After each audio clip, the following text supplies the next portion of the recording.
दोस्तों, अगर आपने अभी तक पार्ट 1, 2, 3, 4 नहीं देखा है, तो पहले उन्हें ज़रूर देख लीजिए। तभी आज की कहानी का हर ट्विस्ट और हर इमोशन आपको पूरी तरह समझ आएगा। नेदुमारन एक तस्वीर को देखते हैं और उसमें एक चेहरा देखते हैं और नेदुरामन के हाथ कांपने लगते हैं। वो आदमी जो कभी किसी से नहीं डरा, लेकिन आज उसकी आंखों में सिर्फ खौफ है।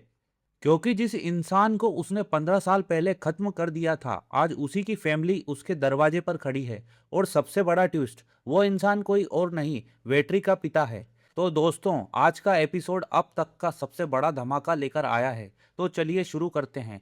अब आखिरकार लियो नेदुमारन को अपने रूम तक ले आता है। वो उसे वही डिश दिखाना चाहता है जिसे खाकर उसे यकीन हो गया था कि यहाँ चीका ने बनाई है। लेकिन जैसे ही डिश देखी जाती है, वो बिल्कुल वैसी नहीं होती जैसी लियो बता रहा था। तभी वहां विक्की भी पहुंच जाता है। वो कहता है कि लियो नशे में है और बेकार की बातें कर रहा है। लेकिन लियो अपनी बात पर अड़ा रहता है। उसका कहना था कि यही डिश कुछ देर पहले यहीं रखी थी। जाते जाते नेदुमारन सिर्फ एक बात कहता है कि दोबारा उसका नाम मत लेना।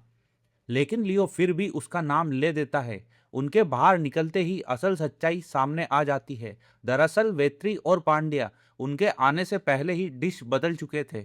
वेट्री पांड्या से पूछता है कि आखिर यहाँ चीका कौन है जिसका नाम लियो बार बार ले रहा है। लेकिन तभी नेदुमारन वहां आ जाता है और बात वहीं खत्म हो जाती है। अगले सीन में वेट्री ऐश्वर्या से अपनी गलती की माफी मांगने की बहुत कोशिश करता है, लेकिन ऐश्वर्या बहुत ज्यादा नाराज थी। अब वेत्री जैसे ही बाहर निकलने वाला था कि तभी विक्की किचन की यूनिफॉर्म पहनकर अंदर आता है। उसकी नज़र सीधे वेत्री पर पड़ती है। विक्की को देखकर ऐसा लगता है जैसे वो वेत्री को जिंदा खा जाएगा।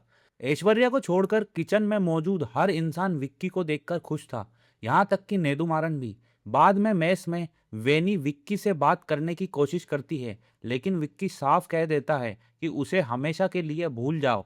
यह सुनकर वेनी बुरी तरह टूट जाती है। वो फूट फूट कर रोने लगती है, लेकिन विक्की का दिल बिल्कुल नहीं पिघलता। इन दोनों का दर्द देखकर अब वेत्री को लगता है कि इन सबका जिम्मेदार वही है। रात को टहलते समय वेत्री देखता है कि वेनी सुपर स्टोर से रोते हुए बाहर निकल रही है। उसे कुछ शक होता है, इसीलिए वहां जाकर पता करता है कि उसने क्या खरीदा है। तब पता चलता है कि वेनी सिर्फ चूहे मारने की दवा खरीद कर गई है। पहले तो किसी को कुछ समझ नहीं आता, लेकिन अगले ही पल वेत्री समझ जाता है कि वेनी उसे खाने वाली है। वो तुरंत ऐश्वर्या को फोन करता है, क्योंकि लड़कों का हॉस्टल में जाना मना था। ऐश्वर्या के आते ही तीनों उसके कमरे में पहुंचते हैं और वहां जाकर पता चलता है कि वेनी सच में जहर खाने वाली थी। ऐश्वर्या उसे समझाती है और उससे वादा लेती है कि वो दोबारा कभी ऐसा कदम नहीं उठाएगी। वेनी बताती है कि विक्की उसे हमेशा के लिए छोड़ चुका है, इसी वजह से उसने यहाँ फैसला लिया था। वापस लौटते समय पांड्या की नज़र ऐश्वर्या के स्कूटर पर पड़ जाती है और उसका पागलपन फिर शुरू हो जाता है। उसकी हरकत देखकर ऐश्वर्या अपना स्कूटर खुद ही उसे चलाने के लिए दे देती है। उधर वेत्री को अपनी बिगड़ी हुई दोस्ती सुधारने का मौका मिल जाता है। अब वह रूम सर्विस वालों के साथ नहीं, बल्कि किचन स्टाफ के साथ बैठकर खाना खाता है। वेनी अपनी गलती के लिए वेत्री से माफी मांगती है और आगे से ऐसी गलती दोबारा ना करने का वादा भी करती है। तभी वहां विक्की आ जाता है। उसके तेवर ऐसे होते हैं कि वेत्री और पांड्या को अपनी सीट छोड़नी पड़ती है। विक्की रूम सर्विस वालों को खुद से कम समझता है और वहां बैठे सभी लोगों को उनके साथ ना बैठने की धमकी भी देता है। लेकिन उसका यह घमंड ऐश्वर्या और वैनी को बिल्कुल पसंद नहीं आता, इसीलिए दोनों वहां से चली जाती है। उधर रिसोर्ट में रघुपति सर की मुलाकात लियो से होती है। ऐसा लगता है कि वो पहले से एक दूसरे को जानते हैं, लेकिन कैसे, यहाँ अभी तक पता नहीं चलता।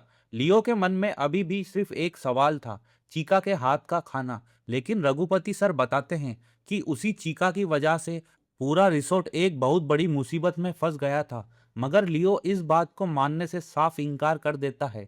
वो कहता है कि सुनी सुनाई बातों पर कभी भरोसा मत करो। लियो बताता है कि जब चीका रिसोर्ट में था, तब उसने उसे बहुत बड़े नुकसान से बचाया था। उस समय चीका खुद भी भारी कर्ज में डूबा हुआ था। यहाँ सब सुनने के बाद रघुपति सर गहरी सोच में पड़ जाते हैं। उन्हें लगता है कि कहीं उन्होंने किसी के बारे में गलत फैसला तो नहीं कर लिया। अब वो हर हाल में सच्चाई जानना चाहते हैं, इसीलिए वो राजन को बुलाकर अपने पुराने अकाउंटेंट कुमारेसन के अकाउंट्स की डिटेल मंगवाते हैं। उधर बिना किसी हंगामे के ऐश्वर्या एक नई रेसिपी बनाकर लाती है और उसे वेटरी को चखने के लिए देती है। लेकिन यहाँ वैसी डिश बिल्कुल नहीं थी जैसी वेट्री ने बताई थी। उसका स्वाद इतना खराब था कि वेट्री तुरंत बता देता है कि इसे सही तरीके से कैसे बनाना है। उधर नेदुमारन चुपके से यहाँ सब देख रहे थे। इसके बाद ऐश्वर्या एक बार फिर वही डिश बनाती है और इस बार वो शानदार डार्क चोको खीर तैयार कर देती है। अब बारी आती है सभी की डिश टेस्ट करने की। जिसकी डिश सबसे अच्छी होगी उसे नेदुमारन खुद रिसोर्ट के मेन्यू में शामिल करेंगे। टेस्टिंग शुरू होती है। कुछ लोगों की डिश मेन्यू में जगह बना लेती है और कुछ की रिजेक्ट हो जाती है। लेकिन ऐश्वर्या के साथ कुछ ऐसा होता है जिसकी उसने कभी उम्मीद भी नहीं की थी। नेदुमारन उसकी डिश बिना चखे ही सीधे डस्टबिन में फेंक देते हैं। यह बात ऐश्वर्या के दिल पर सीधे लगती है। उधर विक्की यह सब देखकर अंदर ही अंदर बहुत खुश होता है।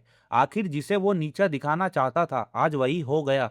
इसी बीच रघुपति सर को वो फाइल मिल जाती है जिसकी उन्हें काफी समय से तलाश थी। अब ये बात उन्हें रिया को भी बतानी पड़ती है और यहीं से एक बहुत बड़ा राज सामने आता है। पता चलता है कि नेदुमारन को शेफ बनाने वाला कोई और नहीं बल्कि चीका यानी चिदम्बरम था। इतना ही नहीं, चिदम्बरम इस रिसोर्ट का सबसे बेहतरीन शेफ हुआ करता था। वो नेदुमारन से भी कई गुना अच्छा शेफ था। लेकिन 15 साल पहले उस पर चोरी का इल्जाम लगा। उसके बाद वो कहाँ गया आज तक किसी को नहीं पता।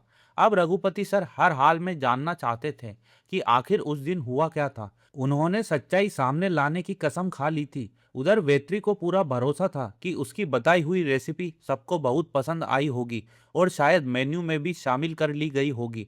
लेकिन ऐश्वर्या उदास चेहरे के साथ बताती है कि मेन्यू में शामिल करना तो दूर, उसकी डिश को बिना चखे ही डस्टबिन में फेंक दिया गया। अब इन दोनों को क्या पता कि ऐसा क्यों हुआ, लेकिन आप तो जानते ही होंगे आखिर उसकी डिश टेस्ट क्यों नहीं की गई। अगर जानते हो तो कमेंट करके जरूर बताइए। बातों बातों में ऐश्वर्या वेत्री के पापा का जिक्र कर देती है और यहीं से वेत्री अपनी जिंदगी की सबसे दर्दनाक कहानी सुनाना शुरू कर देता है। वो बताता है कि उसके पापा एक बहुत अच्छे इंसान थे और बहुत बड़े शेफ भी। पूरे गांव में खाना बनाने की जिम्मेदारी उन्हीं की होती थी। लेकिन उनकी एक आदत उनकी सबसे बड़ी कमजोरी थी। वो हर किसी पर बहुत जल्दी दया कर लेते थे। उन्हें कई बड़े ऑफर मिले लेकिन उन्होंने कभी अपना गांव नहीं छोड़ा। फिर एक दिन सब कुछ बदल गया।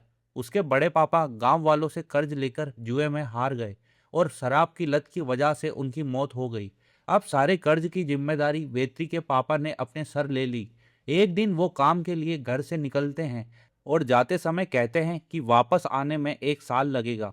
लेकिन इसके बाद वो कभी लौटकर नहीं आए। उनके जाने के बाद वेत्री ने काम करना शुरू कर दिया ताकि घर भी चल सके और अपनी छोटी बहन की पढ़ाई भी जारी रख सके। वेत्री इन बातों को कभी याद नहीं करना चाहता था, लेकिन आज ऐश्वर्या के एक सवाल ने सारे पुराने जख्म फिर से ताजा कर दिए। अब अपने ही सवाल पर ऐश्वर्या को भी पछतावा होने लगा, लेकिन यही बात उसे गहरी सोच में डाल देती है। उधर वेट्री अपने छोटे से किचन की महीने भर की कमाई में से पहले शिवा का हिस्सा देता है और जो पैसे बचते हैं वो वेत्री और पांड्या के हिस्से में होते हैं। वेत्री दोनों का हिस्सा अक्का दीदी के अकाउंट में भेज देता है। पांड्या ना चाहते हुए भी अक्का दीदी को सपोर्ट करता है। वहीं इधर किचन में विक्की धीरे धीरे ऐश्वर्या के लिए सबसे बड़ी परेशानी बनता जा रहा था। आज रिसोर्ट में कस्टमर फेस्टिवल की वजह से मेहमान जल्दी पहुंच गए थे, जिसके कारण ऐश्वर्या अभी तक अपनी तैयारी पूरी नहीं कर पाई थी। लेकिन विक्की पहले से पूरी तैयारी करके बैठा था और ऐश्वर्या को इसकी बिल्कुल खबर नहीं थी। यहाँ देखकर जॉन सर का गुस्सा फूट पड़ता है। विक्की सबके सामने ऐश्वर्या की बेइज्जती करने लगता है। वो कहता है कि शू सेफ वही बनना चाहिए जो सच में इस पद के लायक हो, ना कि ऐश्वर्या जैसी अनाड़ी। जब जॉन सर यही बात नेदुमारन के सामने भी रख देते हैं तो मामला सीधे उनकी काबिलियत पर सवाल बन जाता है। सबकी राय सुनने के बाद नेदुमारन एक बड़ा फैसला लेते हैं। वो विक्की और ऐश्वर्या के बीच कुकिंग प्रतियोगिता कराने का ऐलान करते हैं और जो भी इस मुकाबले को जीतेगा वही नया शू शेफ बनेगा। ये सुनते ही विक्की की खुशी का ठिकाना नहीं रहता। उसे पूरा यकीन था कि इस बार जीत उसी की होगी। इसी बीच रिसोर्ट में एक नया कपल आने वाला था और आज उनकी फर्स्ट नाइट थी। उत्तमन सर ऐश्वर्या और वेट्री दोनों को अपने कामों की पूरी लिस्ट थमा देते हैं। सबसे पहले वेट्री अपना सारा सामान लेकर निकलता है। रास्ते में उसकी मुलाकात रामिया से होती है जो कुछ जरूरी सामान खरीदने आई थी। लेकिन असली परेशानी तब शुरू होती है जब कमरे को सजाने का वक्त आता है। वेट्री को पता चलता है कि कस्टमर ने जिन फूलों की डिमांड की थी वो फूल उसके पास है ही नहीं। अब उन्हें दोबारा लाने का भी समय नहीं बचा था। मजबूरी में वेट्री पूरे कमरे को गेंदे के फूलों से सजा देता है। यह देखकर ऐश्वर्या के मुंह से सिर्फ एक ही बात निकलती है, ये कमरा नहीं, मैयत जैसा लग रहा है। मतलब वेट्री ने बेड को इस तरह सजाया था जैसे किसी अंतिम संस्कार की तैयारी हो। किसी तरह सब लोग इस गलती को छुपाने की कोशिश करते हैं, लेकिन जैसे ही नया कपल कमरे में पहुंचता है, पति का गुस्सा सातवें आसमान पर पहुंच जाता है। वो सीधे उत्तमन सर पर भड़क उठता है। हालांकि उसकी पत्नी बीच में आकर मामला संभाल लेती है और किसी तरह सबकी जान बच जाती है। लेकिन एक इंसान ऐसा भी था जिसे यह गेंदे के फूल बहुत पसंद आए, और वो था पांड्या। उधर रघुपति सर नेदुमारन के होश उड़ा देते हैं जब वो बताते हैं कि अब वो खुद चिदम्बरम को ढूंढने निकलने वाले हैं, क्योंकि उन्हें अब यकीन होने लगा था कि चिदम्बरम निर्दोष था। यह सुनते ही नेदुमारन के चेहरे का रंग उड़ जाता है। वो तुरंत पूछते हैं, क्या आपको किसी पर शक है?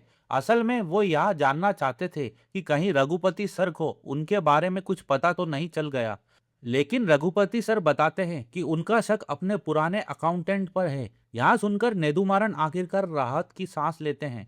उधर वेट्री की माँ वेट्री को एक बड़ा सरप्राइज देती है। वो चेन्नई आने वाली थी क्योंकि वेट्री की छोटी बहन का एक बड़े कॉलेज में सिलेक्शन हो चुका था और अब उसे एंट्रेंस एग्जाम देने चेन्नई आना था। लेकिन सबसे बड़ी परेशानी थी रहने की। इसका हल निकालने के लिए वेत्री सबसे पहले वेनी से बात करता है, लेकिन हॉस्टल के नियम साफ थे। बाहर के किसी इंसान को रहने की अनुमति नहीं थी। जब कोई रास्ता नहीं बचता तब ऐश्वर्या एक बड़ा फैसला लेती है। वो कहती है कि वेत्री की माँ और बहन आज रात उसके घर पर रुक सकती हैं। पहले वेत्री को यह बात मजाक लगती है, लेकिन बाद में वो भी इस बात के लिए मान जाता है। वेत्री इस बात के लिए मना इसलिए कर रहा था क्योंकि उसे सबसे बड़ा डर नेदुमारन से था। लेकिन ऐश्वर्या उसे समझाती है कि उसके पापा इस समय घर पर नहीं हैं। वो रघुपति सर के साथ 2 दिन के लिए बाहर गए हुए हैं। यहाँ सुनकर आखिरकार वेत्री अपनी माँ और बहन को ऐश्वर्या के घर ले आता है। शुरुआत में दोनों काफी डरी हुई थी, लेकिन ऐश्वर्या उनसे प्यार से बात करती है और धीरे धीरे उनका डर दूर हो जाता है। इसी दौरान सेल्वी अपने भाई वेत्री के बारे में सब कुछ बताती है। वो कैसा इंसान है और उसने अपने परिवार के लिए क्या क्या किया है। यहाँ सब सुनने के बाद ऐश्वर्या के दिल में वेत्री के लिए भावनाएं और गहरी होने लगती है। उधर सफर के दौरान रघुपति सर को एक चौंकाने वाली खबर मिलती है। जिस पुराने अकाउंटेंट की तलाश में वो निकले थे, उसकी तो काफी पहले ही मौत हो चुकी थी। इस बात की पुष्टि उसकी पत्नी खुद करती है। यह बात सुनकर नेदुमारन के चेहरे पर राहत साफ दिखाई देती है, लेकिन रघुपति सर को मजबूरी में वापस रिसोर्ट लौटना पड़ता है। रास्ते में नेदुमारन बीच में ही उतर जाते हैं और अपने ड्राइवर के साथ सीधे घर जाने का फैसला करते हैं। जाने से पहले वो रघुपति सर से कहते हैं कि इस पुराने मामले को अब भूल जाइए, लेकिन रघुपति सर सच्चाई जाने बिना रुकने वाले नहीं थे।